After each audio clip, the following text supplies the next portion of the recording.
बिस्मिल्लाहिर्रहमानिर्रहीम, अस्सलाम वालेकुम। आज है 9 अक्टूबर, लेकिन इस वीडियो में मैं आपके सामने कल यानी 8 अक्टूबर को सुप्रीम कोर्ट में होने वाले 4-5 इंपॉर्टेंट केसेस की समाअत का अहवाल आपके सामने रखूंगा। कल मैं वीडियो नहीं कर सका था, इसलिए अब आपको उनकी समाअत का अहवाल बताता हूँ। कल सबसे इंपॉर्टेंट केस था मीर शकील उर रहमान की ज़मानत का केस। मीर शकील उर रहमान की ज़मानत क्योंकि लाहौर हाई कोर्ट से मुस्तरद हो गई थी उनकी ज़मानत की दरख्वास्त, तो उन्होंने लाहौर हाई कोर्ट के उस फैसले को सुप्रीम कोर्ट ऑफ पाकिस्तान में चैलेंज कर रखा है। 3 रुकनी बेंच ने इस केस की समाअत की। बेंच की सरबराही जस्टिस मुशीर आलम साहब कर रहे थे और उनके साथ जस्टिस मुनीब अख्तर साहब और जस्टिस काजी मोहम्मद अमीन साहब मौजूद थे। जैसे ही समाअत का आगाज़ हुआ तो सबसे पहले रोस्टम पर ख्वाजा हारिस साहब आए, उनके साथ अमजद परवेज़ साहब थे। ख्वाजा हारिस साहब ने बताया कि मीर शकील उर रहमान साहब जो हैं उनको 207 रोज़ से जो है वो नैब ने पहले गिरफ़्तार किया, अपनी हिरासत में रखा और उसके बाद उनको जेल जो है वो मुंतकिल कर दिया गया है। उन्होंने बताया कि मीर शकील उर रहमान के ऊपर इल्ज़ाम यह है कि उन्होंने प्लाट्स के हवाले से रियायत ली, इस्तिस्ना लिया, जो उनको रियायत नहीं मिल सकती थी वो रियायत दी गई, और ये रियायत दी गई LDA के हुकाम की जानिब से, और इसकी फ़ाइनल जो अप्रूवल थी वो मियाँ मोहम्मद नवाज शरीफ जो उस वक्त के वज़ीर आला पंजाब थे उन्होंने इसकी मंजूरी दी। उन्होंने केस की तफसीलात में मज़ीद बताया कि मीर शकील उर रहमान के अलावा LDA के जो दीगर लोग हैं जो साथ शरीक मुल्ज़मान थे उनको या जिन्होंने फेवर दी थी उनको गिरफ़्तार नहीं किया गया। और ज़ाहिर है उन्होंने नाम तो नहीं लिया, लेकिन मियाँ नवाज शरीफ जो कि मफरूर हैं इस केस में, कोई और इसमें गिरफ़्तार नहीं है इस केस में सिवाय मीर शकील उर रहमान के। और अदालत की जानिब से पूछा गया कि क्या फ़र्द जुर्म आयद हो चुकी है, तो बताया गया कि जी फ़र्द जुर्म आयद नहीं हुई। यही वजह है कि अदालत ने नैब को नोटिस करते हुए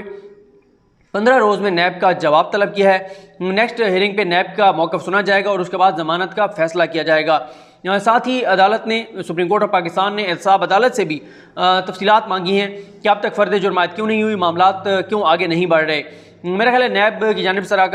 जानिब से आकर बताया जाएगा कि मियाँ मोहम्मद नवाज शरीफ जो कि इस केस में शरीक मुल्ज़िम हैं उनको पहले मफरूर तो करार दे दिया गया है, अब उनको इश्तिहारी करार दिए जाना है। जब वो इश्तिहारी करार दे दिए जाएंगे तो उनका केस अलग करके और फिर इनका ट्रायल जो है वो शुरू किया जाएगा। क्योंकि हमने यहाँ देखा है अल अजीज़िया में भी, फ्लैगशिप में भी, एवनफील्ड में भी कि पहले नवाज शरीफ को इश्तिहारी करार दिया जा रहा है, और जब नवाज शरीफ इश्तिहारी हो जाएंगे तो फिर मरियम नवाज़ और कैप्टन सफदर का केस जो है वो आगे बढ़ाया जाएगा। मीर शकील उर रहमान के केस की समाअत के मौके पर हामिद मीर साहब, शहजाद इकबाल साहब और दीगर जो जियो के कुछ इंपॉर्टेंट लोग थे वो आए हुए थे। नासिर तुफैल साहब उनके एग्जीक्यूटिव प्रोड्यूसर हैं, फ़ारूक अक़दस साहब जो कि सीनियर सहाफ़ी हैं और जंग अखबार के बहुत अच्छे रिपोर्टर हैं वो भी मौजूद थे। बाकी जंग और जियो की टीम जो सुप्रीम कोर्ट ऑफ पाकिस्तान को कवर करती है, दी न्यूज़ से सोहेल खान साहब, जियो से अब्दुल कयूम सिद्दीकी साहब और आसिफ बशीर चौधरी साहब और जंग अखबार से राना मसूद साहब जो हैं वहाँ पर मौजूद थे, और आसिफ अली भट्टी साहब भी वहाँ पर मौजूद थे। आसिफ अली भट्टी साहब वैसे तो पार्लियामेंट को कवर करते हैं तो वो भी कोर्ट रूम में मौजूद थे। लेकिन इंटरेस्टिंग सूरत हाल उस वक्त हुई जब जजेस की जानिब से कहा गया कि हम नोटिस कर रहे हैं, और मुशीर आलम साहब ने कहा कि नोटिस, तो पहली लाइन में हामिद मीर साहब मौजूद थे। हामिद मीर साहब के बिल्कुल पिछली कुर्सी के ऊपर मीर इब्राहिम जो मीर शकील उर रहमान साहब के बेटे हैं वो मौजूद थे, और भरपूर हाज़िरी लगवाई हामिद मीर साहब ने, क्योंकि जब ऑर्डर अनाउंस होने लगा और उस वक्त बिल्कुल कमरे अदालत में खामोशी थी, तो जैसे उन्होंने कहा नोटिस, तो जैसे क्योंकि ये वैसे मैं आपको बता दूं कि ये रूटीन में ऐसे ही होता है कि अदालत जब मुतमईन होती है कि हमें इस केस को आगे बढ़ाना चाहिए तो अदालत की जानिब से नैब को नोटिस किया जाता है, और नैब को नोटिस करने के बाद नैब को सुना जाता है और फिर फैसला किया जाता है। ये रूटीन की बात है। मेरा नहीं ख्याल कभी किसी केस में बगैर नैब को सुने जो है वो अदालत ने ज़मानत दे दी हो। लेकिन हामिद मीर साहब ने जैसे ये अनाउंस हुआ तो ऐसे रिएक्ट किया, मिसाल के तौर पे आप फिल्मों और ड्रामों में देखते हैं कि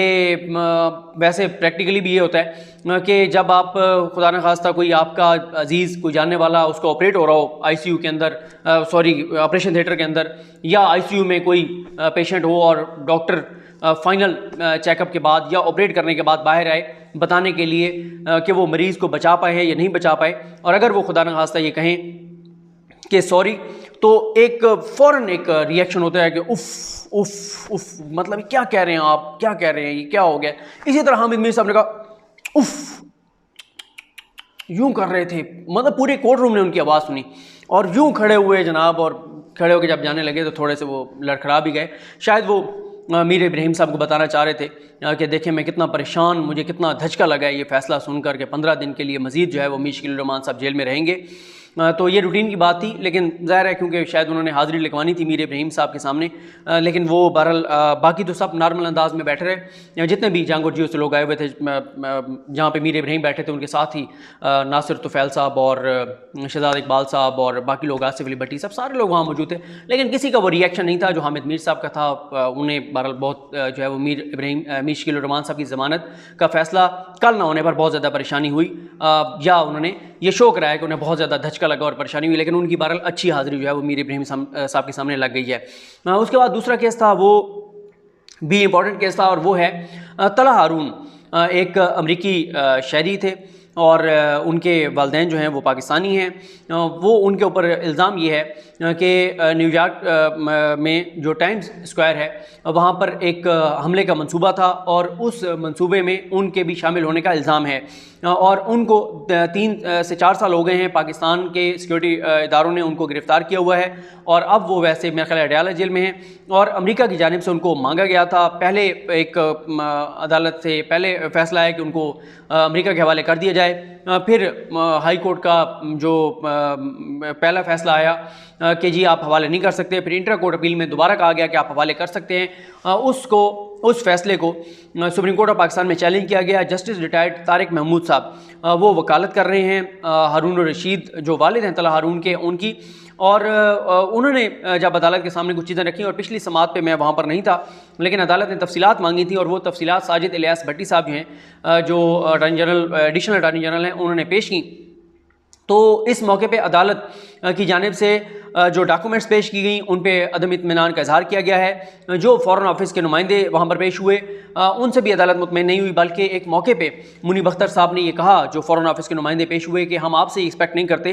कि आप हमें जो है वो, ये अफसोस की बात है, बहुत अफसोस की बात है कि आपने हमें जो बुक्स दी हैं वो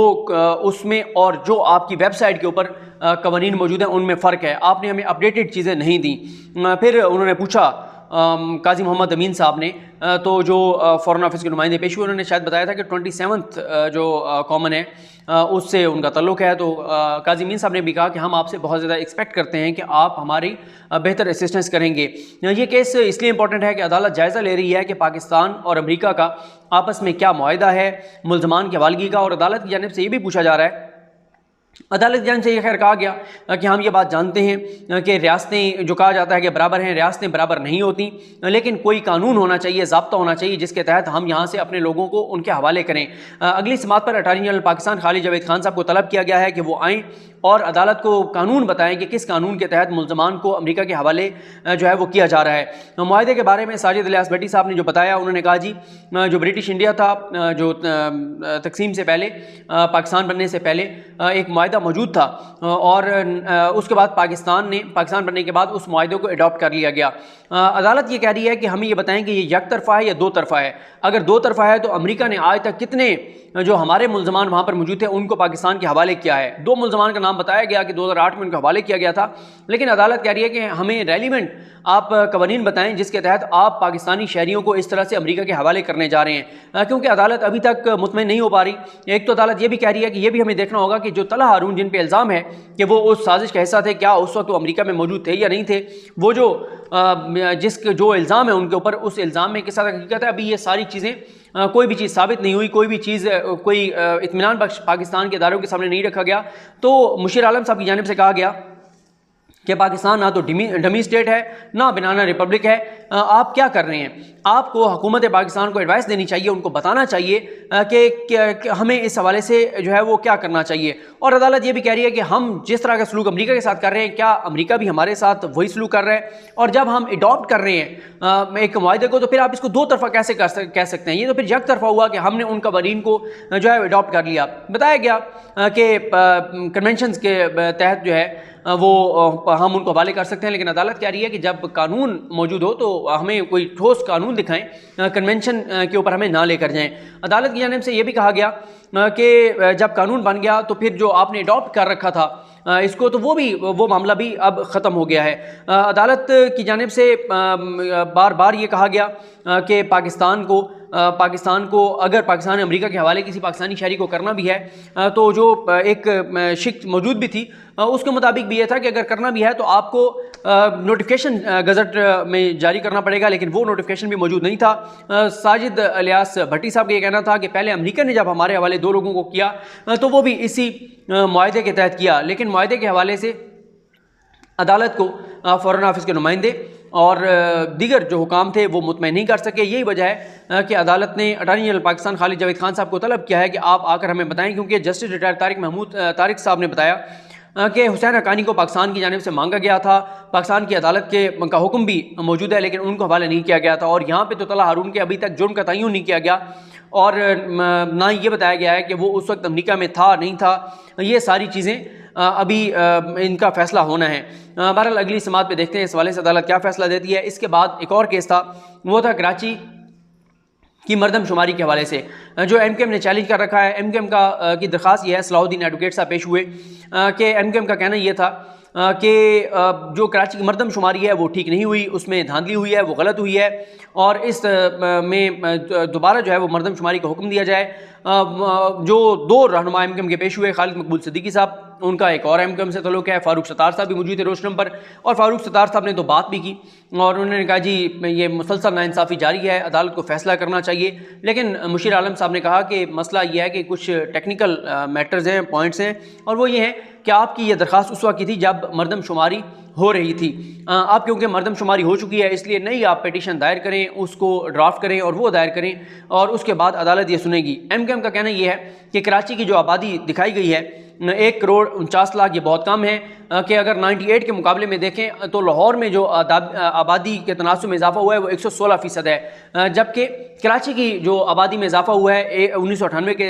की मरदमशुमारी के मुकाबले में वो 60% है। तो वो ये कहते हैं कि एक शहर में 116% ज़्यादा लोग आए हैं, आबादी ज़्यादा हुई है, दूसरी तरफ 60% हुई है, तो वो कहते हैं ये बात नहीं मानी जा सकती। सिंध हुकूमत का भी मौक़िफ़ है कि सिंध की भी आबादी कम दिखाई गई है और जस्टिस मुशीर आलम साहब ने कहा कि ये शिकायत दीगर सूबों को भी है, दीगर इलाकों को भी है, तो हम एक ही मरतबा इन तमाम चीज़ों को एक साथ सुनना चाहते हैं। अब फ्रेश पिटीशन दायर की जाएगी और उसके बाद अदालत सुनेगी और देखेगी कि आया ये किस हद तक ये बात दुरुस्त है या नहीं है। इस हवाले से नेक्स्ट जो हेयरिंग होगी उस पर आपको तफसीलात से आगाह करेंगे। मुझे अपनी दुआ में याद रखिए। अल्लाह करीम हम सब का हामी नासरू। अल्लाह हाफ़िज़।